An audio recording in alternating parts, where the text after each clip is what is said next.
안녕하십니까. 토요일 아침 광주 MBC 뉴스투데이입니다. 먼저 오늘의 주요 뉴스입니다. 대형 사고가 잇따르며 폐쇄 조치된 화순 쌍봉교차로에 대한 의혹이 커지고 있지만 익산지방국토관리청은 납득할 만한 해명을 내놓지 못하고 있습니다. 광주 시내버스 노조가 오는 23일 파업을 예고한 가운데 노사는 여전히 합의점을 찾지 못하고 있습니다. 비만율과 우울감 경험률 등 지역민의 건강 지표가 다른 지역에 비해 양호한 것으로 나타났습니다. 세월호 참사와 관련해 이준석 선장 등 선원들이 재판에서 자신의 혐의를 부인했었습니다.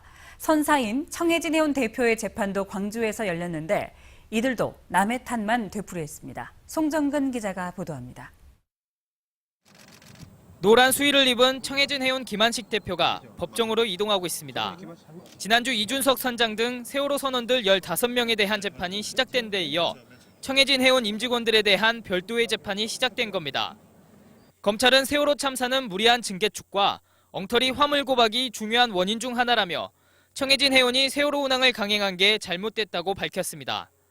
특히 김한식 대표 등은 세월호가 보건성이 좋지 않은 상태임을 알고 있었고 만일의 사태를 대비해 일괄 사표까지 준비해 놓은 상태였다며 그래놓고도 관리 감독은 전혀 하지 않았다고 비난했습니다.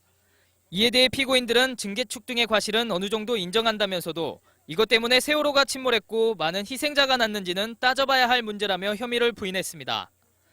앞서 열린 재판에서 이준석 선장 등 세월호 선원 15명은 이번 참사의 원인이 회사 측에 있다며 청해진 해운 측에 책임이 있다고 말한 바 있습니다. 그런데 청해진 해운 측은 반대로 선원들에게 책임이 있다고 말하면서 서로 책임을 떠넘기는 모양새가 됐습니다. 세월호 사건에서 했던 선원들은 이 지금 현재 침몰된 원인이 선박 회사가 전적으로 있거나 오히려 더 많다라는 그런 취지로 지금 책임을 전가했고요. 오히려 이번에 지금 해운사 임직원에 대한 재판에서는 전부 다 지금 운항상의 과실 문제지. 향후 다른 재판에서도 자신의 책임을 부인하는 진술이 나올 것으로 예상되는 가운데 이를 지켜보는 희생자 유족과 국민들의 답답함이 커지고 있습니다. MBC 뉴스 송정근입니다.